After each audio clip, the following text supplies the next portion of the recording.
Whoosh! On today's episode of the John Campea Show podcast, Jurassic Park, the new Jurassic movie 4 has a brand new title. We're going to talk about that. Also, Dune 2's opening night box office actually exceeded that of Oppenheimer. Jared Leto has shared the first images from the new Tron movie, Tron Ares. The Batman spinoff show from Matt Reeves' Batman The Penguin, starring Colin Farrell, it's now got a release window, and it is this year, as they reported before. And Superman Legacy has changed its title, got a new logo. They've started filming the movie. That and a whole bunch more. The John Campea Show podcast starts right now.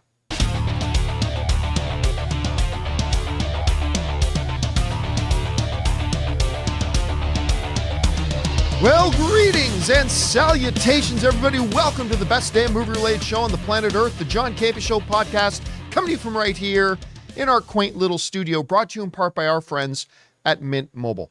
I'm, of course, your host, John Campea, and it is an awesome honor and privilege, as it is every day, to have you, our international friends, gather around as we talk about our favorite things in the world, movies and movie news, TV and streaming, and all sorts of good stuff. Not just giving you our opinions, but also giving you some information and context so you guys can form your own well-informed opinions, whether they're the same or even a bit different than ours. Joining me in studio today, got Ray Ora. Hello. Jonathan Voico's here. What up? Chris Carr is here. Hi, guys. And most importantly, you guys are here. Thank you so much for being here and making this show part of your day. And here's how the show's going to go. We're going to start off talking about a bunch of predetermined topics that I just listed off.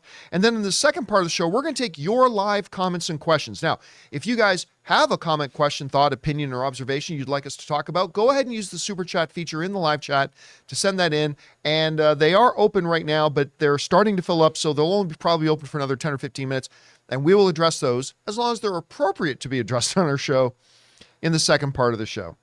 Also, want to remind you guys that the John Campea podcast is primarily, well, a podcast. And you can't always be in front of a YouTube video to get your daily dose of the John Campea Show, so that's why you should go to your favorite podcasting app of choice and subscribe to the John Campea Show podcast. Look at all those 5-star reviews. Go and subscribe to it today so the next time you're commuting, jogging, at work, whatever, the audio-only version will be there when you need it. Okay, guys, with that all down, let's get things started with this. The Jurassic Park/World movies have just continued to roll, and they make obscene amounts of money. Even the last one that a lot of people didn't really enjoy, that one still made over $1 billion. People love seeing dinosaurs eat other people. That's just a rule of life. I'm pretty sure it's on the citizenship exam when you come into the United States. Yeah, it's on her little book when you see the Statue of Liberty. It's beautiful. Yeah. Enjoy watching dinosaur people. It's right there. It's part of the fundamental foundations of America. Thanks, France. And ninjas, as Rob would remind us.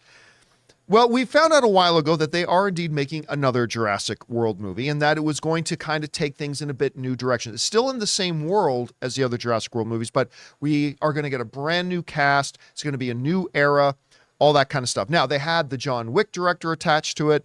Now they got the Rogue One director attached to it. And now, according to report, we might actually have a name for the movie, because according to the good folks over at CBR, the Jurassic World 4 actually has a name. And you might want to refresh that, Jonathan, because that's wrong. That's very wrong. There we go. And what we've got here is CBR said the following. They said, as Jurassic World 4 roars towards filming and its eventual release, a new report reveals the apparent title for the sci-fi action sequel. Per the Hollywood insider Daniel Reichman, via his Patreon, the upcoming Jurassic World sequel will reportedly be called Jurassic City. Now, if you guys remember, a couple of weeks ago, we mentioned that there were some whispers going around about maybe it being called Jurassic City.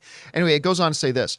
Additionally, Jurassic City will not have a vibe similar to Escape from New York, debunking widespread speculation online that the upcoming sequel would play out similarly. All right. So we understand, because we heard from Bryce Dallas Howard a few months ago saying that there are going to be more Jurassic World movies, but it's going to be new casts. We're not going to be part of it. And they're going in a very, very different direction. So, okay. I understand now that the world is just having to acclimate to the fact that there are dinosaurs in it now. And they're not, restricted to what was it? Nubar? Is that was the name of the island? Oh, the island they were Island on? Nublar. I couldn't tell you. Nibblies. Island Nipple, I'm not sure. It was one of those things. Is Bernie's Isle, Dino New Funland. Bar, whatever. They're not just confined there now. They are in the world, and it's just a part of reality. They're out here. They're out here. It's part of reality. And so I wonder, and now we're just getting into the realm of pure speculation. Have they tried to isolate the dinosaur population? Have they created a new Jurassic Park? That it's Jurassic City where are they going to come full circle with the original Jurassic Park? It's like, we've created a theme park again where people can come and see the dinosaurs in their own habitat in what we call Jurassic City. And no one will die this time. And this time, I know we've tried it 3 times before, but we're pretty confident that this time nobody will die. At least a very, very limited number of people will die. And listen, has the Jurassic World engine run a little bit out of steam lately? Yeah. But like Chris and Rob and everybody else always says, like, we're all suckers for seeing dinosaurs eat people. Yeah. So I will be there to watch this. And I'm actually curious to see what Jurassic City really means. Anyway, Chris, you heard about this. What do you think Jurassic City could mean? Are audiences still going to go to see these Jurassic Park movies? What do you think? I think they will, even though this is a franchise that keeps kind of burning us. We keep coming back to it, and not in the same way we do for superhero fare. There's something about dinos eating people that we go, I'll give it another shot. Because at the very least, you see a dinosaur eat somebody. That's cinema. That's great. Maybe this will be like a Zootopia where dinos are getting along. I doubt it very much. Solving crimes. They're Solving crimes in their it's trench like we're coats. back. They're going to go to the Museum of Natural History. There is already a Jurassic City movie, though. Yeah, I saw that when I was looking at images. I'm sorry, what? There is the Jurassic City movie with Ray Weiss as a prison 2000 warden. 2015. Yeah. And What is it? when a top, I'm going to look it up now. when a top secret laboratory is unexpectedly breached, thousands of rampaging raptors are unleashed on Los Angeles. That's Asylum. A Black I Ops was going to unit. say, is it Asylum? It is. It's got to be She's Asylum. going to get it there. It has to be She's Asylum. going to get eaten. Oh, I don't know who produced it. I don't know It's not who else listed would here get on away IMDb. with it. And I'm just going to go on the operating assumption it's Asylum. Yeah. Anyway. So they all have to, all these prisoners and people who've been arrested have to deal with all the dinos. Kick-ass poster, though. Look at that Yeah, that's poster, man. great. That tells you everything you need to know. Oh, my God. This is Jurassic Judgment Night for smoking hot sorority girls, sinister scientists, muscle-bound military, and doomed death row inmates. that It's sounds about to get bloody in Jurassic City. Well, We I should watch this. don't know what we're doing sitting here. Why aren't we watching this? Yeah. I mean, that sounds, and I can already tell the Blender visual effects there look absolutely fabulous. Amazing. Wow. Okay. Well, question is for you guys. Why would we care about this Jurassic City when we clearly got that Jurassic City with smoking hot sorority girls? I mean, it sells itself. Anyway, whatever you guys think about this, jump down to the comment section below and let us know your thoughts. All right, guys. With that down, let's go on and talk about this. So, one of maybe the best movie that's come out in theaters in the last 5-10 years, Dune 2, is now officially, I mean, they had their advanced fan screening, but as of last night, boom, it's official. Bunch of you guys, I'm sure, probably went to go see it already. It's in theaters. Audiences are out enjoying it, all that kind of stuff. The question that we have had, now that we know the reaction to it, I think right now both the critic and the audience scores, I think, are both at 95, 94, 95, 96, something like that. Now that we know the movie's great, how is it going to do? And that's kind of become the next topic of debate. Will it make $60 million? Remember, the first one made $40 million on its opening weekend. There's a few caveats with that, but still open to $40 million last one. Will it make 60? Will it make 70? We've heard projections saying probably 80. We've heard high end 90. Some folks like Rob are saying, and some of you guys are saying, it's going to be over $100 million. Well, now we've got a little bit of sense of the pace that it's on, because according to Deadline, the opening night has made $12 million, which exceeds that of Oppenheimer. It exceeds that of Oppenheimer. Now, if you want to then try to chart a trajectory from that, Oppenheimer ended up making it. I think it made $10 million in its official preview, and it ended up making, Ray, you can double check this for me, but I think it's $83 million. I think that's what Oppenheimer made on its opening weekend.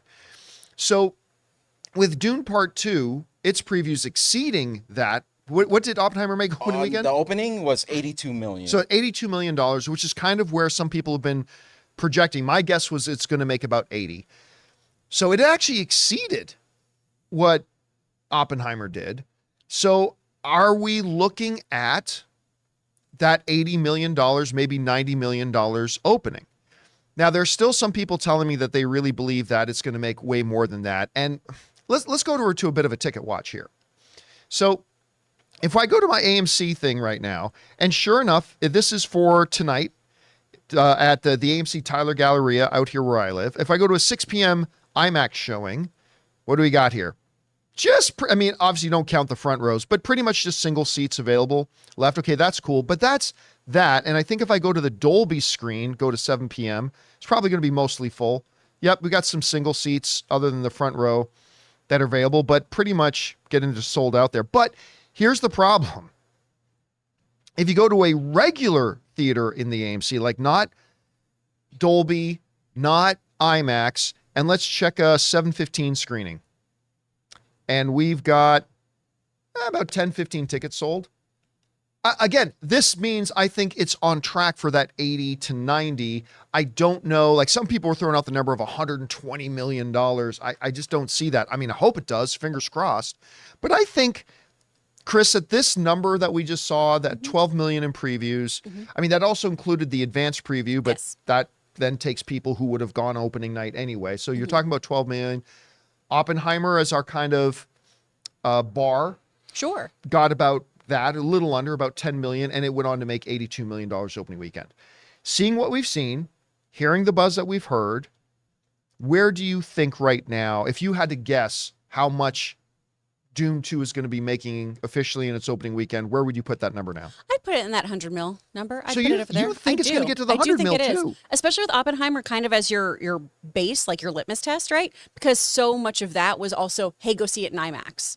And Dune definitely has that going for it. Most of the people I know who are wanting to see it again are going to go see it the second time in IMAX, the third time in IMAX. I mean, your wife is going to make sure this movie crosses that threshold. Oh, yeah. If she's seen it twice already, she's going again tonight. Yeah.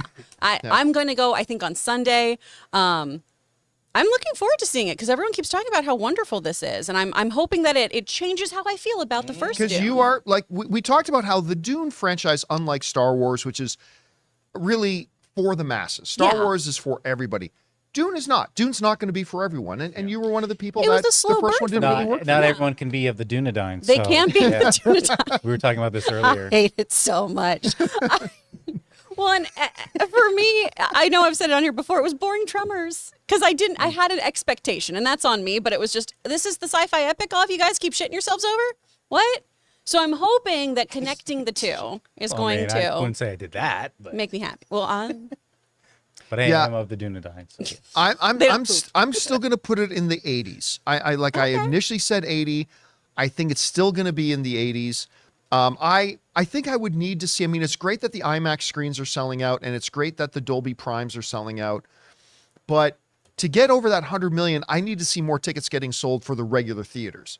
And sure, that's fair. We're just not seeing a lot of those. So if it's going to really be limited to the IMAX and the specialty screens, which, by the way, if you've got an option and you're going to see Dune 2 tonight, see it in Dolby Prime or see it in IMAX. Try to see it in one of those premium screens if you can. But if not, by all means, go to one of the regular theaters. But that's why I think it's still going to come in around 80. I hope I'm wrong. This movie deserves like $120, $130 million opening, but I think they would be very, very happy, and they should be very happy if it comes in at around $80 million.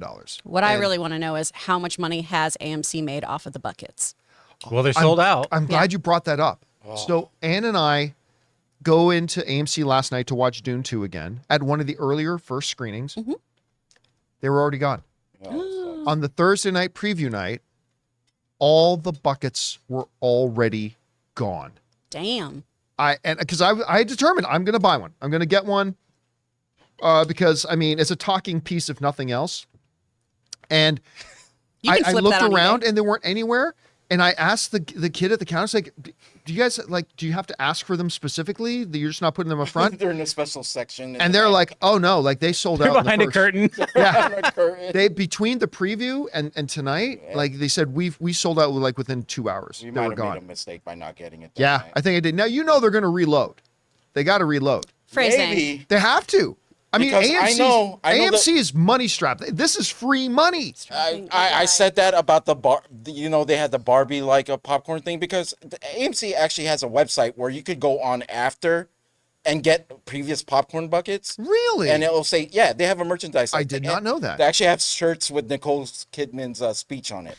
It's great. They're like, Why is that picture up right now? Jurassic City. Jurassic City. I just figure it's a talking point. We still talk about Jurassic City. we'll hope they reload. We'll see. But here's the thing. I don't think I'd want to. Like, I would like to have Like it's one of those buckets and say, I actually got this Yeah. at the movie. Like, I don't want Yeah. to order it after. It's like ordering a Yeah, concert tour shirt off of the website instead of being actually there. Right. I don't know. That's just me. Question People is for are you already putting guys. them on eBay. How much is Dune 2 going to make on this opening weekend? I'm going to stick in the 80s. I said that from the beginning. I'm going to stick there. I hope Rob is right, and I hope Chris is right about the whole $100 million mark. That would be great, but we'll just have to wait and see. Whatever you guys think, jump down into the comment section below and let us know your thoughts. Okay, guys. With that down, let's talk about this, shall we? There is a new Tron movie coming called Tron Ares. Now, of course, they did their last one. What was it called? Tron Legacy. Tron Legacy. And I remember they hyped that thing up a lot. They poured a dump truck full of money into that movie. They hyped it like crazy. I still remember they took over an entire complex in San Diego during San Diego Comic-Con where you went there and they transformed it into a Tron world. It was like it was a Universal Studios or a Disneyland thing. And just for Comic-Con, they transformed this entire complex into like a Tron land where you go through it into different areas of Tron. Like they poured so much into it. And quite frankly, I thought the movie was a disappointment. It had an incredible soundtrack with Daft Punk. It looked good. Visually, it looked great. And it had some really good moments. And it had its moments. Like, I don't wasn't think it was like- garbage. Yeah, you weren't like laughing at No, it. no, or no. anything. I was Sure. just disappointed. I was Yeah, disappointed. it didn't with fire on all cylinders. Yeah, exactly. Actually, I can't remember the name of it, but they did an animated series after that. Yes. What was that one called? Oh, Tron Revolution or something Tron like that. Uprising? Was it Tron Uprising? It might have been great. Uprising. Might have been Uprising. That show I actually thought was better, Yes. Than- It was really well done. movie was. Uprising, yeah. but it also really underperformed at the box office. So for years and years and years, people talked about, do you think they'll ever do another Tron? And I've said, I don't see why you would do another Tron. The last one, yeah, that animated, that was actually pretty darn good. I enjoyed Elijah that. Kind of would. a Eon Flux feel. And they got a lot of the original voice guys too, but I really never thought they would do it. And then they announced they were going to do another one, and Jared Leto was going to star in it. And I was like, okay, but I don't believe it's actually going to happen. Well, it's happening. They are shooting. And in case people like me were still doubting it, Jared Leto decided to jump online and share like an image of this new Tron Ares. Do we have that there? Yep. Jonathan, you got that? There it is. Our first kind of look at the, and listen, I got to say, it's perfect Tron. I mean, that is a perfect Tron world image. Do you got one where it's more of the full body? Maybe I go have that in a close up. Let me see if there's another one I can. yeah, find. maybe if you can find Jared Leto's actual Sure. post about it, because I think it's more of a full body one. Yeah. But listen, again, all we're talking about is a still image. We're not talking about how good or bad the movie is because we simply don't know. We're not the director of The Crow. Yeah, No, we're not not House throwing it. Boys. I like the image. It's a really good image. It looks like Tron. It's got a slick look to it. I think it looks great. Doesn't mean the movie won't be garbage, but I think the image itself looks really good. Chris, you've had a chance to take a look at this post that Jared Leto put up. What did you think of it? The image looks great. That's what you want the suits in a Tron film to look like. There you go. Yeah. Nailed Oh it. yeah, gives it a bit more Fantastic. sense. Yeah. And they've gone red instead of the traditional Instead of the kind of blue. light blue look. Yeah. But I'm sure there's going to be blue in the movie. It looks fabulous. This movie has a stacked cast. You guys know Jared Leto isn't my favorite of the actors, Yep. but Greta Lee is going to be in this. You have Hassan Minaj. going to be in this. Jodie Turner-Smith. So they've got some really great folks in here, and obviously people do enjoy Jared Leto and his performances. So I mean, there's I a liked lot of it. potential here. I liked him in 2049. Oh, in Blade Runner, yeah. Oh 2049. yeah, I mean, well, look, I'll be honest with you. I usually always like his performances. I actually think he's a pretty terrific director. I don't know what he's like as a human being. I like him in supporting roles. When he's the Right. lead, I tend to not. What was I the I haven't actually seen him as a lead very much. Morbius, Yeah. what was the one he did with Matthew McConaughey? Dallas Buyers Dallas Club. Buyers Club. Yeah, That's I the one thought he that won the Academy yeah. Award Yeah. for. But yeah, so we'll see. We'll see. But if we're just talking about an image, the image looks pretty damn good. I still have to be won over to get excited about this movie. I can't get excited about it until I start seeing maybe some footage in a trailer or something. Yeah. But the last one just left me kind of disappointed. But I know a lot of people are kind of hyped for it. So what do you guys think about the first look we've got at Tron Ares? I think it's a very, very good image. We'll see if that translates into a good movie or not. Whatever you guys think, jump down to the comment section below and let us know your thoughts. All right, guys. With that down, we still got to talk about the Penguin now finally seems to have a release window sort of nailed down. And James Gunn lets us know a number of things about the new Superman, including a new title.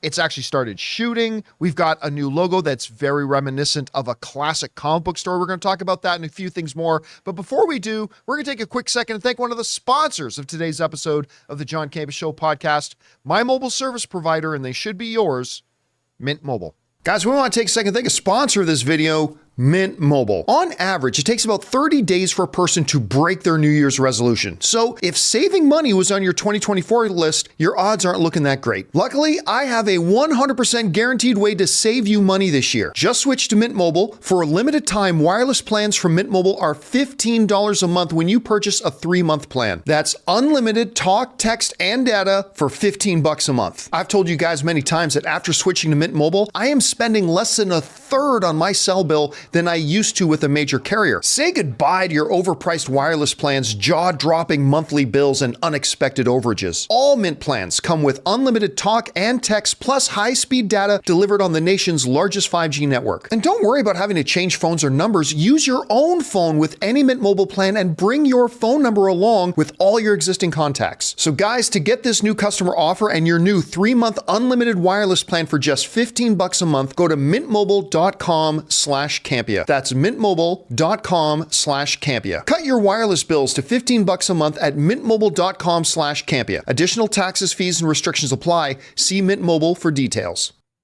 And thank you to our friends at Mint Mobile for sponsoring today's episode of the John Campea Show podcast. All right, guys, with that down, let's go on to this. You know, not on the same level as Shogun, but a series I have been very, very excited to see for the last 2 years, I guess now, has been the Colin Farrell star The Penguin, which is, of course, a direct spin-off from the Matt Reeves, Robert Pattinson Batman film. Listen, Colin Farrell, when they announced him as playing Penguin in the Batman, I, like everybody else on the planet, said, who? Colin Farrell playing Penguin? How does that make any sense? And then they said they're going to do it with prosthetics and makeup. I'm like, all right, but it's Colin Farrell. Oh my God. Then we started seeing the first images of him from the Batman, and we saw the first footage of him. It's like, he ruled in that movie. He is so good in this. And then they announced they were going to give him his own series, which of him becoming the new Kingpin of Gotham. And it's like, yes, all the yes, 100% all the yes. And then about a year ago, they put out that first making of teaser trailer. And it just made me drool. That scene where he's just sitting there, some guy's talking to him, and then he just pulls a gun and starts shooting him, and he starts laughing. So I'm like, oh my God, this is like all the best of Casino and The Godfather mixed with a DC superhero kind of film, like kind of rolled into one. And then they got it rolling, and they started shooting the movie, and then the strikes happened. And it shut the thing down. And it's kind of left it in a limbo, or especially us fans in a limbo, about not really having a clear picture on when this is coming out. We've heard them say they're aiming to get it out in 2024, but we also heard some people saying it looks more like 2025 sometime. Well, there are now reports going around that they've got their release window, and it is this year, and it could be the fall. This comes from the folks at Heroic Hollywood who wrote this. David Zaslav expressed his enthusiasm for the upcoming slate of Max content during the earnings call, stating, "Looking ahead, we've got one of the best lineups in the history of HBO. This next quarter, we'll have Hacks, which is a show I've never watched, but a lot of people rave about. I've never watched myself, but people go crazy over it. We have Hacks, House of the Dragon, followed by DC's Penguin, and the new Dune series, which we're going to talk about that in the coming weeks, of course. Given the recent reports that House of the Dragon may premiere in early summer of 2024, Zaslav comments logically place the Penguin on track for a fall of 2024 release, which, by the way, other outlets have been saying that's going to be its release window as well. This timing aligns with the recent wrap-up of production for the series, further fueled by reports of Batman actor Robert Pattinson being spotted on set during the final days. So we're talking about being about 6 months away. And by the way, did he just say, Zaslav say this next quarter for Dune, which would of course be the Bene Gesserit series? Oh my God. And by the way, I'm dying to see that now. I cannot wait to see that, but we're talking about the Penguin here. Man, if he's accurate about this, and we are talking about a fall right after the summer, so probably looking at sometime maybe in September of this thing coming out, man, I'm so excited because I have really, for my own well-being, I just thought, you know what? Don't even think about Penguin because I have no idea when this thing's going to come out. And now I could actually be within sight. And he's right. If they could come out, if Max could do, again, I can't talk about Hacks because I've never seen it. It's I understand. great. It's Gene Smart. Is it? Yeah. Oh my God, that's right. Yeah, and I've heard nothing but great things about it. Mm-hmm. But if you got Hacks, and then you do House of the Dragon season 2, which it doesn't have to be better than the last season, but if it's even as good as the last season, oh my God. And then you roll right into the Penguin, that is a solid lineup. Yeah. And I'm not going to say the Bene Gesserit Dune series because we haven't seen a single thing about it yet, but man, that is a pretty good lineup for them, but I cannot wait for this Penguin series. Anyway, Chris, what did you think about the character of Penguin? You saw that teaser thing they put out a while ago. What are you expecting from it? And are you excited about the series? I'm stoked about the series. More time in Gotham's crime underbelly. Like, that's all I want. And Colin Farrell, I think just like superseded everyone's expectations. Oh, I don't yeah, think for anyone sure. thought that he was the guy to be Penguin, especially when it was, look at all this prosthetic work they did to make him look like a very sinister Richard Kind. So he does a beautiful job. He just absolutely disappears into the role, not just because of those prosthetics, the way he holds himself, the way he speaks, the way he makes the Penguin just interact in this world. He does such a wonderful job in this film. For me, this is the thing that should have gotten him a nomination, not Banshees. This is what I really love him in. But that's just me. So I'm dying to watch this show. I love that we will, in theory, because of those spottings, be getting a little Pattinson in there. It only makes sense to me to have some Batman in the Penguin series. Not ever present, but, looming, popping in every now and then just to have that my connection. only fear is people are going to be like, it's boring, because it could be an excellent crime drama, Yeah. and people are still going to say it's boring because there's no Batman, there's no crime fighting. It's like, that's not what this is. I don't want it to be, how people felt about Daredevil popping into Echo. Yeah. There wasn't enough Daredevil. Well, it wasn't his show, man. Calm down. Yeah, it's not a Daredevil show. Did It's you notice called it was Echo. called Echo? Yeah. Did you see that? And so if we have the same thing with the Penguin of, there wasn't enough Batman. Well, it's not his show. Calm down. Yeah. And what I always loved about Batman the Animated Series is it does what I love most in Batman stories of usually the typical antagonist is Batman. You're following the story of the villains most of the time. And so we kind of flip that whole protagonist-antagonist thing because it doesn't mean hero versus villain. It's just who the story's following and who is antagonizing them. They can be on the side of good or evil, right? And I love the idea of following Yeah, I mean, the look at villain. The Sopranos. Exactly. So if we follow this and we have that kind of Sopranos thing where the good guy, quote unquote, is foiling his plans, but we're so invested in them, that makes for a really interesting watch. I think HBO could have something really great on their hands. Please don't fuck it up, guys. Yeah, please, please, please. By the way, you mentioned that, and I kind of had the same thoughts that I really thought Colin Farrell could have gotten a Best Supporting Actor nomination for the Batman. Yeah. And he's been doing that a lot because there was another movie he was in. Oh God, I can't remember how many years ago it was now. That I was 100% believe fully he should have gotten a nomination, but he got overshadowed because it was in a movie with Tom Hanks and I forget who the female lead in it was, but I think it's called Saving Mr. Banks. Oh yeah, Oh. right. About the creation It of was Mary Emma Poppins. Thompson was the lead. Who was that? Emma Thompson. Emma Thompson, right. So you had Emma Thompson and Tom Hanks.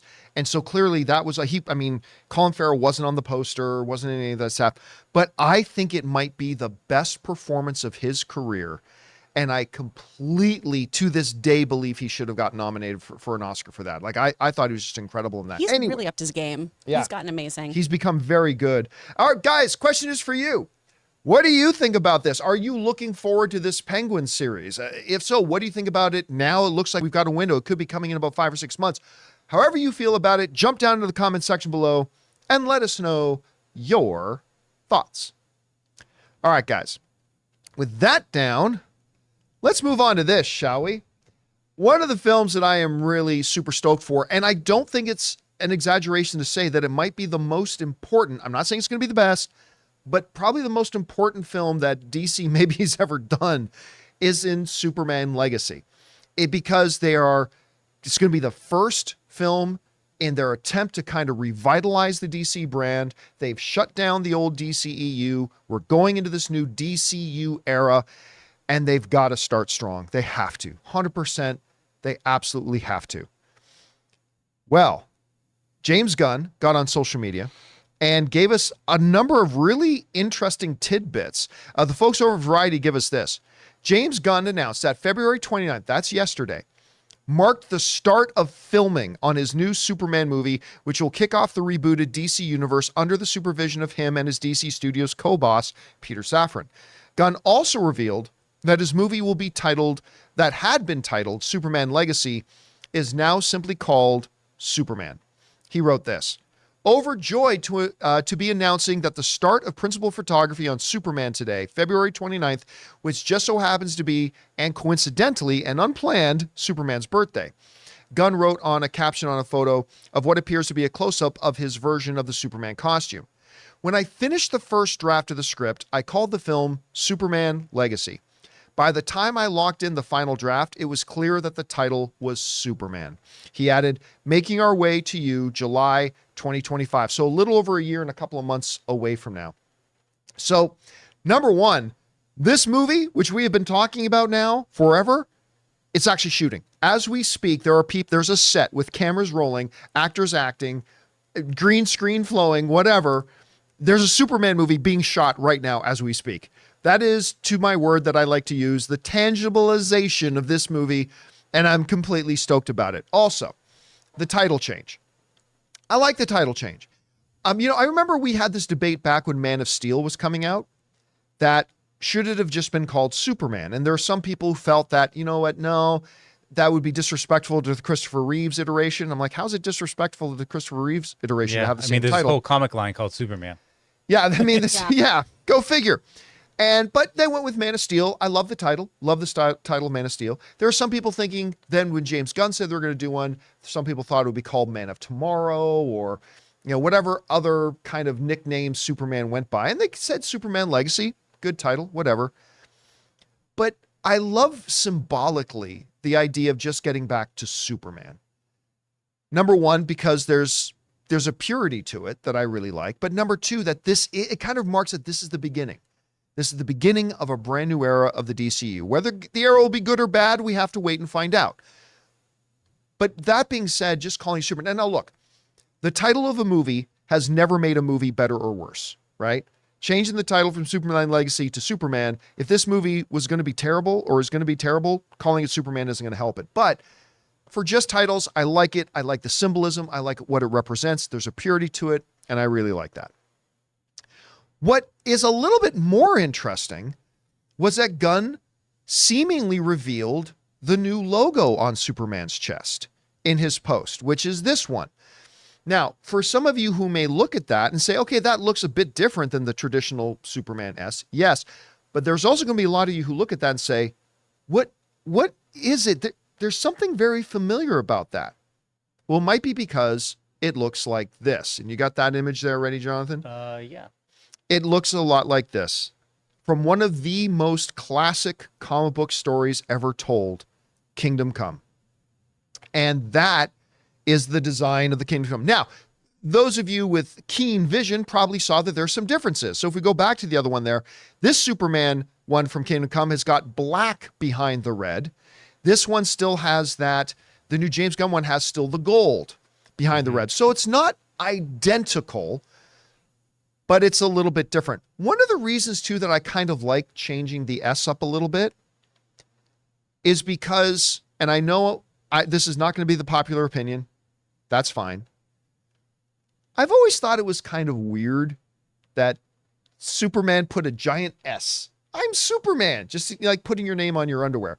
And I've always really liked what they did in Man of Steel, where they kind of started to change the mythology about, you know, when Henry Cavill says it's actually not an S, it's a symbol that stands for hope. And so any kind of little deviation to make it look more like a symbol than a letter, but not get too far away from it at the same time, I kind of dig that too. So that begs the question then, since they're kind of utilizing more of that design from Kingdom Come, which by the way, Brandon Routh did as well in the CW when he became in that multiversal crossover stuff they did. Brandon Routh played Superman again, and they put that Kingdom Come S on him. It begs the question, does that give us any inclination about what the themes in the movie will be? Are they actually going to borrow themes from Kingdom Come? Now, normally, like a design choice on a superhero costume means absolutely nothing. But when you take design elements from one of the most popular comic book stories of all time, that does beg the question, will they kind of do that? Chris, you saw the design. Well, first of all, the movie's filming. Yeah. New title. Design of the logo, very reminiscent of Kingdom Come. That's a lot to throw at you, but what are your thoughts? I mean, it's all very exciting. I got very, very giddy when I got that update on my Instagram feed from both James Gunn, and then I follow all their trades too, so I was getting all these alerts for everything. I'm really pumped about this. I saw in the chat a whole bunch of you kept saying, Kingdom Come, this sounds biblical. What is that? Kingdom Come is this amazing 4-issue arc that was published in 1996, and it's an Elseworlds imprint. And it's a really, really great story with one of the best ever. Oh, it's some of the best art you'll ever see. Oh, the art is awesome. Alex Ross just doing what he does best, and it's all painted, right? No shade to anyone who does the digital coloring right now. No, That's it's just amazing. that it's so different. It's just it's a very amazing, visceral. You see the brushstrokes kind of thing. Mark Waid is the writer on it, and it is just phenomenal. Now, I don't think that this story is going to borrow from Kingdom Come, because that is a very elaborate Breaking Bad kind of situation. But I love that we are seeing how much James Gunn has researched. I love how we're seeing how one of the ultimate fanboys is really putting in the care for all of these details of saying, hey, these are the things I love. These are the things that I've sourced. And as a personal fan, these are the things that I would want in a Superman. Now, if that fires on all cylinders for everybody, we won't know until the film comes out. But it does give me, much like the S, hope for how this is going to be. You know, you pointed out, like, Kingdom Come is a very advanced story. Yes. And it's one a lot of people have always asked over the years, you think they could just do Kingdom Come? It's like Kingdom Come is not a movie you just make, because that requires, it's a story that requires you to know a lot of comic book lore and able to fully get it. And it's also about a much older Superman, an older Batman, an older woman, Wonder Woman, with new generations coming in behind them. But there could be themes that they take from Kingdom Come. Sure. You know, somebody asked me on open mic the other day, do you think that maybe it could be like the beginnings of Kingdom Come, where it's like this new generation of heroes is being inspired by this current generation of heroes? The reason I don't think that's the case is because James Gunn has said that this new DCU, we're seeing Clark as Superman in the very, very early stages of his career, that he's only been at the Daily Planet for a year or two. So we're brushing past and blowing past Superman's origin story, which I really hope they do, but unless they only spend like 2 minutes on it. Yeah. But we don't need to see a 15, 20-minute Superman origin story again. So kind of pick it up with him 1 or 2 years in, which might be a little bit too early for the quote-unquote next generation of superheroes to really be taking root. But there's still a lot of different thematic ideas in Kingdom Come that James Gunn may decide to borrow from, because he is such a nerd, right, about this stuff. And I think it'd be really cool to see what they do. Again, or maybe it's just a design choice and it'll have no overtones of Kingdom Come in it whatsoever, but I kind of hope that they do. Anyway, question is for you guys. What do you think about this? Superman is now shooting. They're filming it as we speak. It's now called Superman, Not Superman Legacy. And we've got our first look of the Superman logo that's taking a lot of design influences from one of the greatest comic book stories of all time, Kingdom Come. What are your thoughts about all of this stuff? There's a lot there to digest. Whatever you guys think, jump down into the comments section below and let us know your thoughts. Okay, guys, with that down, we're now going to move on to the most important part of our show, which is hearing from you guys, getting your thoughts, theories, questions, opinions, and observations.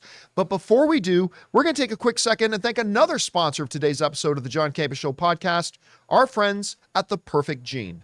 Hey guys, we want to take a second to thank a sponsor of today's video, The Perfect Gene. Guys, are you tired of the rough and rigid jeans crushing your boys? Well, today's sponsor, The Perfect Gene, finally solved all of your denim difficulties. They make great looking, perfect fitting jeans that are as comfortable as sweatpants. The secret? A special denim fabric that is super soft and has the perfect amount of stretch so you can squat, do yoga, or just sit around all day without ever having to take them off. I'm going to admit I was a little bit skeptical because to me, jeans have always been jeans. They're practical, but not always the most comfortable. But I'm telling you guys, it's not an exaggeration. Once I put on these jeans, The Perfect Gene redefined what jeans can be to me. They're the perfect fit, they stretch, they breathe, and again, they're just insanely comfortable. So guys, it's finally time to stop crushing your balls in uncomfortable jeans by going to theperfectgene.nyc/Campea15. Our listeners get 15% off your first order plus free shipping, free returns and free exchanges when you use code Campea15 at checkout. Again, that's 15%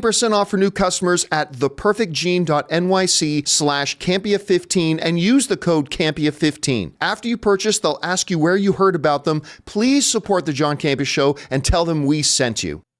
And thank you to our friends at The Perfect Gene for sponsoring today's episode of the John Campea Show podcast.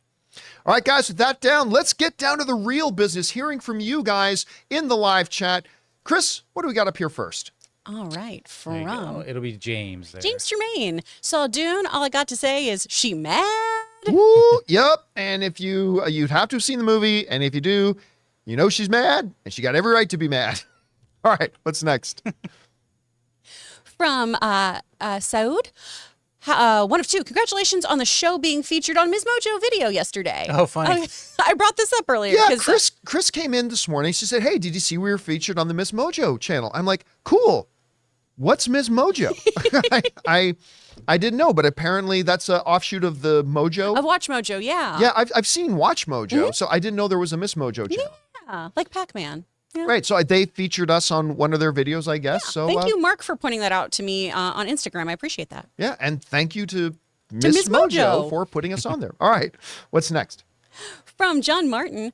John, just saw Dune 2. How did Chalamet go from me believing he's Wonka to me believing he's Muad'Dib? Muad'Dib, thank you. Let the spice flow. I'll tell you what, man. I talked after seeing Wonka, but I believe that Timothée Chalamet is not Daniel Day-Lewis, but has the potential. He's the only actor I think today who has the potential to be the next Daniel Day-Lewis. And I saw him in Wonka. I'm like, he showed me stuff in Wonka that we hadn't seen before, like Beautiful Boy or Bones and All or Call Me by Your Name.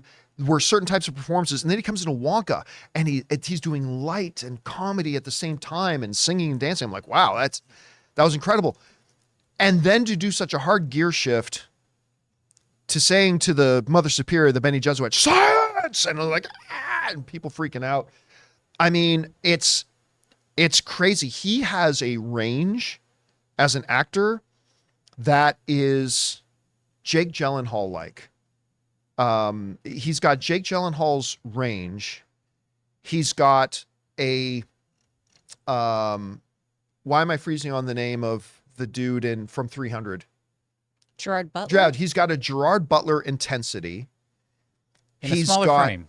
He's got an incredible comedic sense of timing. He can sing and dance. He can do, he's not a world-class singer or anything like that. Not like a Hugh Jackman, but it's kind of crazy. And you're right. How does he go from making us completely believe in Wonka to making us completely believe in the Meshach Hackashak, in the Muad'Dib,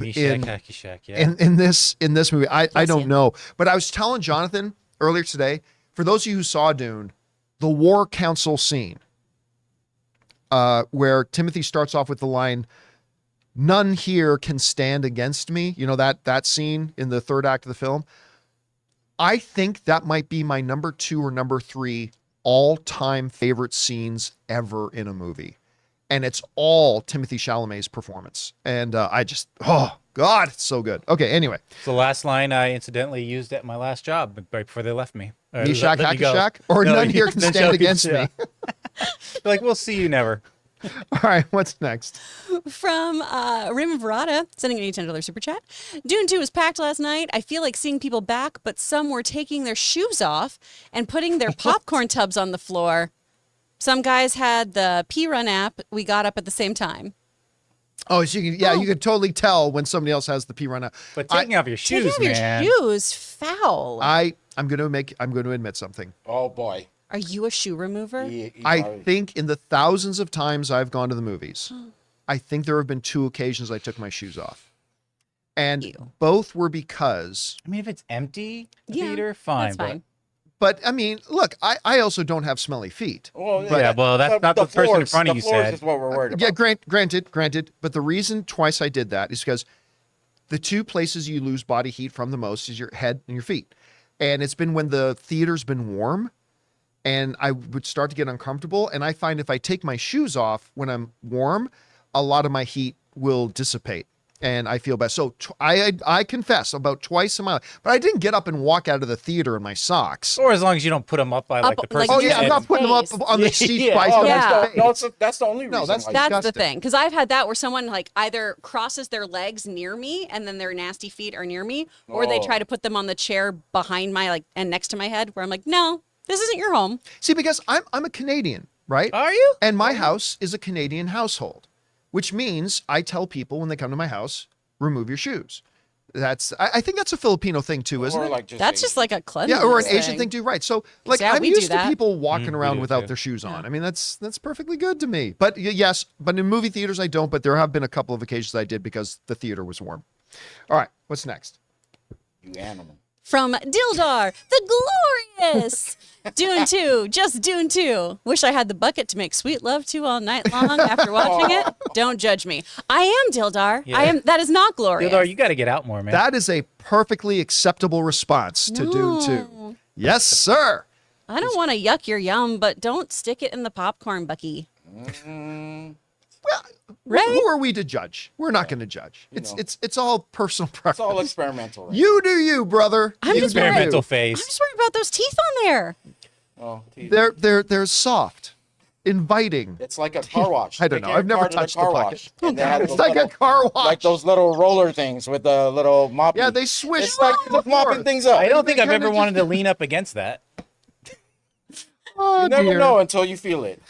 Until you Oh, feel it. God. Then you could be a judge. Don't That's judge right. it until you feel it. EC and live chat put a bet. No bucket shaming. We're not going to bucket Yeah. shame you, my friend. All right, That's what's fair. next? That's fair. From Vincent, y'all like Quebec talent? Put this on your radar. Happily Married, a Fargo-esque TV series set in the 70s of Quebec. The final season drops today, and it's on Prime in the U.S. Really? Hollywood-level filthy masterpiece. Is it in French or with subtitles or is it English? Well, hey, listen, you talk about Quebec talent. I mean, Denis Villeneuve just doing like a good Quebec kid, good Canadian kid from the province of the Quebecois. I've never heard of it, but I'll definitely have to. You know, it's crazy. The last number of years, the absolute best comedy series have come out of Canada, and I wasn't there for it. Kim's Convenience and Schitt's Creek. Schitt's Creek. I mean, look, I know I've got a Homer bias. I admit that, but honestly, it's like the 2 best comedy shows that have come out in years. I remember Schitt's Creek did the unprecedented thing at the Emmys the other year, where it literally won every award. Best actor, best actress, best supporting actor, best supporting actress, best series, best writing, best directing. I mean, it just ran the table. And Kim's Convenience is every bit as good as Schitt's Creek. I mean, so I'm not surprised to hear that about this show. I've never heard of it, but I will definitely check it out. Thanks for putting it on my radar. All right, what's next? From Dr. Stinky, going to see Dune 2 tonight at 3. I'm so excited. Nice. If only I had that popcorn bucket Oh, boy. and some lube. Anyway, love y'all. Bring on the Stinky. It's just one of these movies that I get excited for people when I hear they're going to go see it. I mean, that's how much I love it. You know, Ann and I came out of our screening last night, and we saw at the AMC's got the bar. I can't remember, MacGuffins. They were MacGuffins, yeah. AMC has the MacGuffins bar, and as we were walking out, we noticed a group of our friends were there at the MacGuffins bar, getting ready to go in, and I was just so excited for them that they were going to go in and behold this. Listen, people overuse the word, but I'm going to use it here: masterpiece of a film, and I'm excited that you get to see it, man. All right, what's next? From from Raymond Verada. Like you said, there were loud gasps at the end. I'll tell you what. The first time we saw the Use that movie, popcorn bucket. Yeah. there's it has gasps that have nothing to do with the popcorn bucket, but there's a scene at the end when Paul That stamina. Man. says something to That's chafing. one of the women in the movie that made everybody in our theater, like, you just hear the like, you could hear the gasp. Last night it was like double that, like gasp to, you could audibly hear voices in the theater going, what? And, like, it was just, it's a great moment. I love it. In a movie filled with great moments. All right, what's next? From Christopher Brickner. I'm glad Tron Ares is keeping the look from Tron Legacy. No matter the thoughts on the Legacy, the look and visual effects of Tron Legacy were great. Yep. 100% agree. Yep. As somebody who was disappointed in the movie, I agree. It was visually beautiful. It was such a neat interpretation of what the digital world would look like, and all this kind of stuff. So 100% agree. And if they can keep that level of the aesthetic, then they'll be off to a good start. Now they just got to tell a good, compelling story. That's the tricky part. All right, what's next? From Tim Platt. Dune Part 1 and 2 were amazing, and as someone unfamiliar with the lore before, I was thrilled when I found out the story continues. Denis has to do Part 3, right? Or should I go ahead and read the books? I normally have a rule that if a movie is coming out, a movie or show is coming out, I will not go back and read source material before it comes out, because I want to be able to judge the movie or show on its own merits. I will make an exception for that. For telling people about whether or not they should read Dune Messiah. I would say read Dune Messiah, because I don't think they should make this movie. I don't like Dune Messiah. And I think a lot of people, I'm not saying it's not quality storytelling. It is. It's every bit as high quality storytelling as Dune is. The thing is, I think a lot of people who love the Dune movies are going to be very pissed off about what happens in Dune Messiah. There's a number of things that happen in Dune Messiah that I think will piss a lot of people off. And I'm very nervous about that, to be honest. And we'll see. We'll see. But I would say go ahead and read Dune Messiah. Anne's doing that right now. Anne literally started reading Dune. She had ordered it the other day. It showed up. She's got her physical copy. She started reading it last night. But I would recommend doing that. All right. What's next? From Christopher Brickner again. Since Daft Punk broke up, we won't get another great Tron soundtrack from them. That's a bummer. Tron Legacy's music was great. It was, but there have been many movies that have had fantastic soundtracks, not all done by Daft Punk. So look, I agree. I'm going to miss Daft Punk's soundtrack in 3 or in this new Tron movie. But just because Daft Punk isn't there, that doesn't mean they can't have an equally as good or maybe even better soundtrack, right? So we'll find out. We'll see. All right, what's next? From, who's up top? Oh, there we go. Thank you. Richard Lai, sending in a $20 super chat. Thank you, Richard. Gunn and Safran should pin a statement on all social media for WBDC. The Ayer cut of Suicide Squad will not be released, and we will not restore the Snyderverse. The projects going forward are only DCU and Elseworld. I think most rational human beings understand that. I don't think they need to do that. It is just I feel like it's a small but loud percentage of people. And that's usually how, public outcry is when it comes to fandoms, is It's a small group that is just very loud and omnipresent. Yeah. Listen, nobody, and I mean nobody, loves Man of Steel and Henry Cavill as Superman more than me. But they got to move. They have to move on. They got to move on. Would I love to see Henry Cavill Superman? Sure. Is it the right thing for them to do right now with their overall universe? Now, even I admit it's not. It's time for... So Henry Cavill was one part of that universe that really, really worked in a universe that didn't work. And it fell apart, and nobody cared about it anymore. Nobody went to go see their movies. It was time to move on. And even I had to admit that. So we move on. All right, what's next? From Tim, saw Dune 2 last night in Dolby, and it was amazing. I'm so glad you enjoyed, man. Again, listen, with all the hyping I've been doing for it, I also always try to throw in there, it is not a movie that's going to be for everybody, right? It is not the Star Wars movie for the masses kind of thing, right? It's not a big popcorn film that everybody can sit down and enjoy. It's a movie you got to pay attention. And it's a movie that has a lot of mythological depth and a lot of interconnecting pieces. And that kind of movie just isn't for everybody. And that's completely understandable and completely reasonable. So I always try to give that little preface. But I think it's fucking awesome. And I'm so glad you enjoyed it, Tim. All right, what's next? From Jasmine Jones, Sony tried having Raven Simone promote Madam Web. It just didn't work, and the movie wasn't good. But That's So Raven is better and was easier to understand how someone can see the future. I don't understand that comment at all. So Raven Simone had a show called That's So Raven where she was clairvoyant. Okay, I remember hearing, oh, she was clairvoyant in the show? Yeah, she would see glimpses of the future. I had no idea Yeah. that was a part of the show. You remember in Clueless, they were like, "That's so Raven." Did they say that in Yeah, Clueless? Clueless. I thought they said that's so fetch. That's Mean No, they Girls. did, but Oh, that's Mean right, Girls. right. You're right.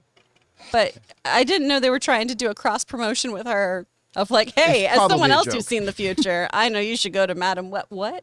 Yeah, That's weird. All right. Wow. What's next? it was a deep cut. From DJ Infa Desert Eagle International. Hi guys. I say it. Sorry. Go ahead. Go good, PJ. Hi guys, I say it's the MCU due to the body of work. John says it's Lord of the Rings. As the greatest cinema achievement, is it now Dune? You You completely. don't say Lord of the Rings. That's usually me. No, I say that Lord of the Rings Return of the King as an individual standalone movie is the single greatest achievement I think there's ever been in film. When you take into consideration all of the disciplines, right? Cinematography, design, writing, directing, acting, visual effects. Like when you take all those disciplines, which by the way, won every Academy Award that year, that The Lord of the Rings Return of the King is probably the single best achievement ever for a singular film. Nothing in the MCU touches it. And I'm a huge MCU nerd boy, but nothing in the MCU comes close to what Lord of the Rings Return of the King did. Not even remotely close. You can like some of the movies in the MCU better than Lord of the Rings. That's perfectly fine. But as you're talking about a cinematic achievement, taking into account all the various disciplines that go into making one single movie, nothing in the MCU has ever come like within a mile of that. Very few films have. And so that's what I'm talking. I never say Lord of the Rings as a series of films is the greatest thing ever. No, that's not what I'm saying. I'm saying Return of the King, that specific movie, that holds the record for the most Academy Award wins ever. Nothing's ever won more. It's won 11. Two other films won that many, but no film has ever won more. I'm talking about a singular project, not a cinematic universe. All right, what's next? But real quick, can you just say his name again? DJ Infa Desert Eagle International. All right. Nobody can really hear that, right, Jonathan? We got to, there you go. All right. What's next? From Renetta W. sending in a $20 super chat. Thank you, Renetta, for supporting us on that level. Happy birthday to me, y'all. Happy birthday. Pisces in the house. It's my 51st and black don't crack, baby. Happy living life. I'm Renetta. I already apologize for being the person to read that as like the whitest human to exist. Happy living life. Thank you all for brightening my day each and every day you're on the air. Got my ticks for Dune 2 and ready to go. Oh, I'm so glad that you are. And birthday. thank you for letting us be a part of your day. And happy birthday. May you have an amazing day and amazing year filled with triumph and victory laying ahead of you. And again, thank you so much for supporting us on that level. And have a great time at Dune. All right, what's next? Mr. From I. Mr. I have a mole. Oh, yeah. R.I.P. Richard Lewis. Yeah. I mean, somebody told me that he'd actually been sick for a while. I didn't know that. That dude was so naturally funny. Like, so naturally funny. It was really sad to hear about his passing. All right, what's next? From Jay, did you know the actor that plays Shido in Shogun also played the father in Monarch to the actress Anna Sawai? Nice to see both in another hit show. That's told you. why he looks so familiar.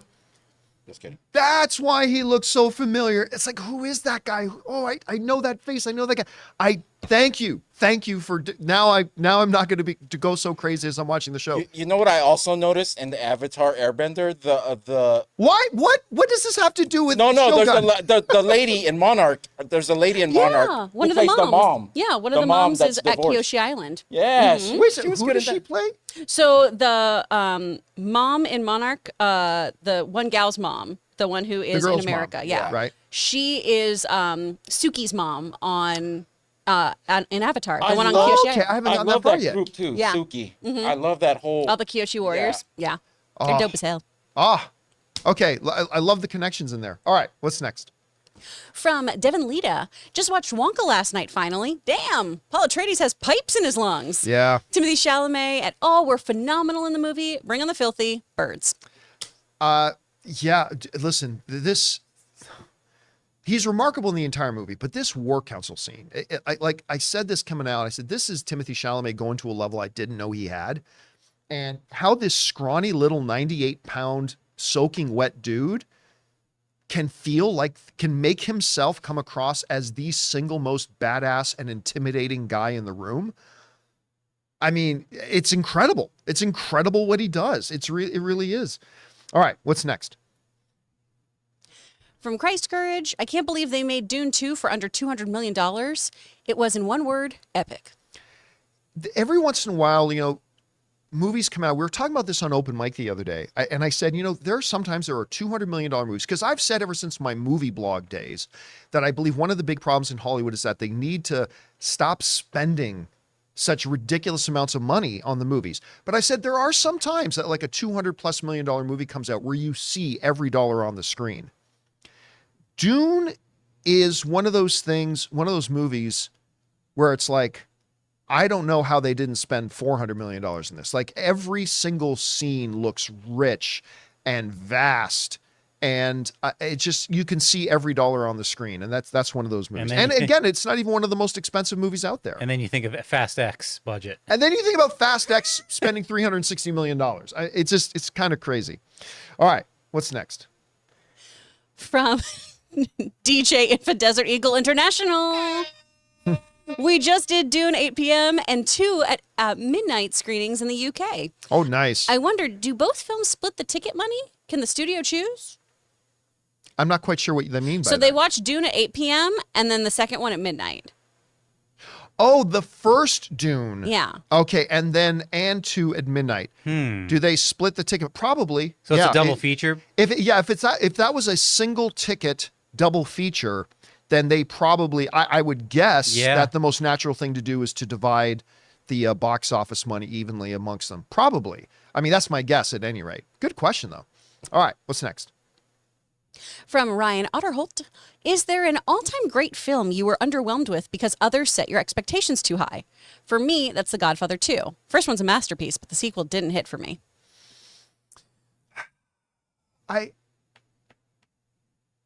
mean, the one movie that I have in my, because all of us have them, and the one movie in my repertoire that, to me, everybody in the world considers an all-time classic, and to me is just, is the original Blade Runner. Oh. Yeah, I mean, and listen, we all got them, just people don't admit it. When everybody thinks something's, and I do, I have no problem. But yeah, that to me, and I acknowledge the world sees it as an all-time classic. But I can't lie. Like I watch it and I'm like, it's all right, I guess. Another one, but it's very specific to a genre that the whole world seems that this is one of the all-time greats. The first Halloween, to me, is okay. I mean, I watch it, I was like, this is kind of dated, and that shouldn't count because all movies are products of their time, so I shouldn't judge it on that. But I mean, I didn't think the original Halloween was all that great. I much preferred the first one that they did a couple of years ago. Mm-hmm. I prefer that one over the original. So we all have those. Do you have any of those, Chris? Like people? I have just so many. Like Dune. Like Dune 1. Dune, Top Gun. You all loved it, and I was like, yes, fine. I understand why you all like it. It's just not for me. There's A race weird gas. one was because everyone hyped it up. The King's Speech. It's a great movie, and Colin Firth is incredible in that. But it was also this is a really good movie. And when I didn't lose my mind, people were like, "What's wrong with you? It's the best acting I've ever seen in my life." I was like, "That's why." That, because you set me up for that. All right, what's next? Well, thank you. From the Family Art House, sending in a $20 super chat. Thank you, Family Art House. Let the butter from the worm bucket flow. Why? Why do you all have me see these things? I'm seeing Dune 2 tonight. Good weekend. Love you all, Campea crew and viewers.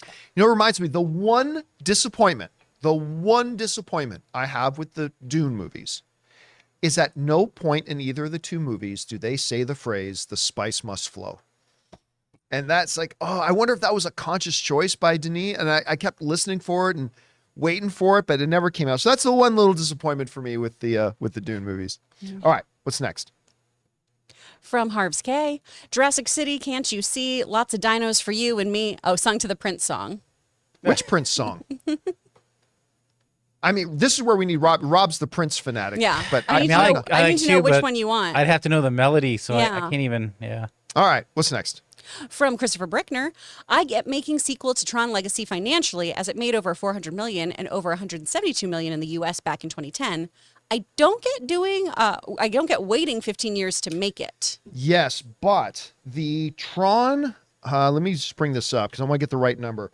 The budget for Tron, it was a very expensive movie to make. Oh, Yeah, it was- Erotic City. What's that? Prince Erotic Erotic City. City. Oh, Erotic City. Oh, I'm not Erotic familiar with this City. song. So that movie cost close to 200 million. I think it was 170 million to make. There it is. Made 170 million dollars, or it cost 170 million dollars to make. They had a ridiculous marketing campaign for it. Somewhere in the neighborhood, I think of like $90 million they spent on that. Then when you take away the 1/3 from the box office, the theatrical cut, I don't know that it actually broke. I don't even know that the movie broke even. And so it was one of those movies, it needed to make more than 400 million to break even. For a lot of movies, 400 million is like, but for a movie that costs like north of 150, in between 150 and 200 million dollars, and the huge marketing push, like they really, the producers of Tron Legacy can't complain that the distributor didn't really get behind it and push it. They pushed the hell out of it. And I don't know that it ended up breaking even or not. All right, what's next? Why are you Darkness, failing my me? old friend. Why does it disconnect sometimes? That's what my dad always said. Sorry, guys. It's all right. And then you got to go through these things. Aw, This is man. live. There We we go. Yay. From Big Boy 71. By the way, this is now from our beloved YouTube channel members who we ask to Yes. send in topics every day. This is from Big Boy 71. By the way, I haven't read the thing yet. YouTube channel members. And I'm not picking on you, man. I'm not picking on you. When you're writing in a topic or question, don't make it that long. Make it shorter, because now Chris has got to spend the next 30 seconds just reading this. Okay, what do we got? Hey, John and the John Campea crew. Finally got to the theater to see The Beekeeper last night. Man, what a satisfying little movie. With the way it ended, do you think Statham will sign on for more to make it a franchise? Bring on the filthy. P.S. Ray, you may have missed out on the love of your life with Trenchcoat Chick, but as a guy who's dated above his rank several times, I get it. Maybe next time, brother. No one's above your rank, Ray. Well, you know. No one's above anyone's rank. I hate that. Oh, yeah. Oh, People I are agree. people. I agree. I believe nobody's above anybody else. Yeah. And I'm not even talking, as a principle. I'm not even talking about, I honestly believe any human being can get any other human being under the right circumstances, the right approach. But anyway, that's another topic for another time. Jason Statham's all about franchises. He would absolutely sign up for another one. Jason Statham is an actor for hire. He works. This is his job. And if he's got a potential to make money doing more of these, he absolutely 100% will. Now, will the producers actually want to do another one? I'm not sure about that. But if they do, I completely believe Jason Statham would sign up to do it. All right, what's next?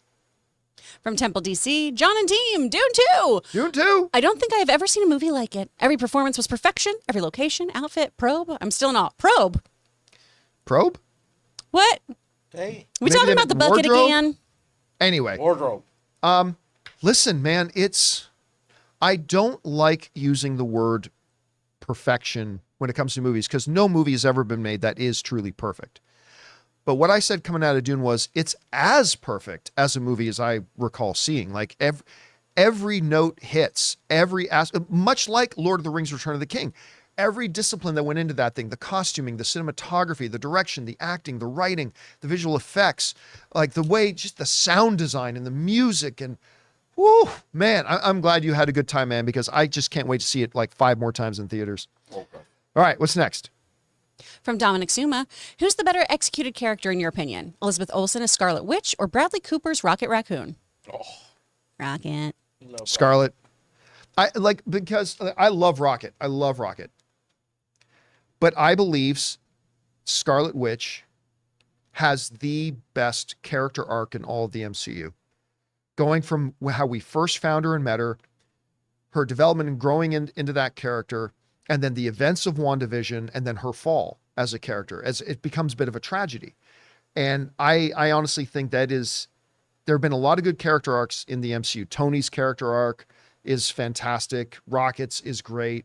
But I still think that Scarlet Witch's overall character, because hers ends in tragedy, and that's kind of gutsy to do. And I really love that arc. But Chris, you still really believe I think Rocket. Rocket. Yeah, they delivered on Rocket, especially. they completely did. I'm a diehard Rocket Raccoon comic book fan too, and I just think they just really did that character so well.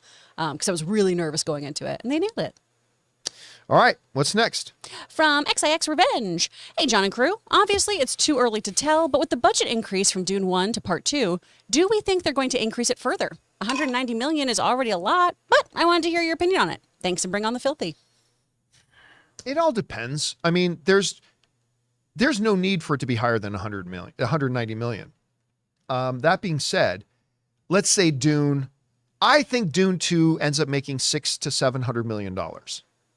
There are those who believe it's going to make $1 billion. If I'm right, and I hope I'm not, that it makes $600 to $700 million, then you make the next one with about the same budget. It's a perfectly good, healthy, robust budget. If the movie makes upwards of $1 billion, well, then the studio is going to feel a lot more comfortable throwing some more money at it because they're going to feel really confident that they're going to more than make that money back. But I think it comes in at $600 to $700 million. And I think 190. I think anywhere from 175 to $200 million is perfectly good. I think Denis Villeneuve clearly can make a lot of magic happen with that budget. And I don't think they'll need any more. All right, let's take time for 2 more questions. What's next? From Sergeant Leonardo. Saw Dune 2 yesterday at 3 p.m. on AMC Dolby. It was glorious. That early and the Dune buckets were already sold out. Us too. Luckily, they had one, but weirdly without the top worm part. How? Why? Didn't even get a discount. That's Oh, lame. That's you the should whole not have reason you gotten get that, the That's sir. fucker. lame. Also, that's an AMC employee doing something nasty at work. Yeah, it is. Hey-o. That's like selling somebody a guitar. Here's a Fender. Oh, but it's only the strings. We're not putting the body in it. Oh, and there's no discount. It's still full price. Like, that's ridiculous. I don't like that. That's The love of the stupid. bucket, baby. Let me guess, no one bought it. All right, what's next? From Bill Shack 1294, best guess at the mystery screening at CinemaCon. Weird they won't even tell us what studio. Yeah, so CinemaCon is coming up, and I'm very excited for it. And as they do every year, they have a number of screenings. We know about 3 of them. One of them is going to be Ryan Gosling, Emily Blunt's Fall Guy, Oh, nice. which I'm really stoked to see. Another one we don't know yet. And then there's a third. Now, here's the thing. Every time there's a screening, they tell us from which studio. Sometimes they don't tell us which movie, but they always just say, come and join us for a special presentation of an upcoming Sony motion picture. They'll always tell us which studio it is. They've actually got one this year that they're not even telling us what studio it's from. And that is very interesting because what's the purpose of not telling us maybe you could guess, sure, but, and now Rob is still convinced they're going to show us Deadpool. I think it's too early for them to show us Deadpool because Deadpool is still going to be, because when Deadpool come out, June or July? June. So that's April, May, June. Okay, it's not 3. It's only, okay, maybe it is only 2 months away. Yeah, I don't it's know. only I 8 or look, 7 weeks before They that. did show us Shang-Chi early at CinemaCon, but that was only like 2 weeks early. No. It was probably closer to 3 weeks early, but still. Yeah, so I don't know. I have no guess at all. I have never seen CinemaCon do this before, so I have no idea what it's going to be, but I'm very excited to find out what it's going to be. All right, what's next? Oh, people are saying it's not June, it's July. Oh, July. Sorry. Yeah, Okay, so 26. it is 3 months. Yeah, I was gonna say I thought it was 3 months away. Yeah, so it is 3 months out. I just think that's too Yeah. far in advance for them to show us Deadpool. I do too. But keep my fingers crossed. All right. I said, well, let's do one last Well, one. there's just here. that last one there. Okay. From Uptumbra, I am Paul Muad'Dib. Muad'Dib. Thank you. Atreides, Duke of Akron. I haven't seen this shit, you guys. I'm He's a sorry. Dune and You die do now. it. Do it. You read it. I am Paul Muad'Dib Atreides, Duke of Arrakis. Again, one of Damn my right. favorite He has, scenes. like, I think, four I names think in this My movie. number 2 or number 3 favorite. Now, my always forever for the rest of my life, my favorite scene in any movie is going to be Vader and Luke in the Emperor's throne room in Return of the Jedi. That's just the greatest scene ever, ever, ever. But this might be number 2 or 3. So good. So good. All Okay, right. hold on. Come on, Chris. I haven't seen the goddamn Yeah, movie. she hasn't seen it yet. Get over yourselves. You come in here. You come in here and do my shit. You stop. And that will do it for that today's installment of Getting on Chris's Bad Side. Thank you so much for being here and making the show part of your day. Big special thank you to all you guys who sent in those questions. Number 1, because you gave us great things to talk about. But number 2, you supported our channel as you did it, and all of us involved with the show. Thank you guys so very much for your support. Get on out and see Dune Part 2. Guys, speaking of Dune, this Sunday, so 2 days from now, it'll be sometime in the afternoon. I haven't nailed down the start time yet, but keep your eyes on the channel. We will be doing a Dune Part 2 open spoiler discussion. So if you guys want to come on in and just hang out Sunday afternoon and talk about Dune 2, we're going to do that all day. Come on and join me for that. We'll hope to see you there. And of course, we'll be back again with the John Campea Show on Monday. So I want to thank the people in the room with me, Ray Ora, Have a good weekend. Jonathan Voico, Later. Chris Carr. My name's John Campea, and until next time, my friends, sploosh. No.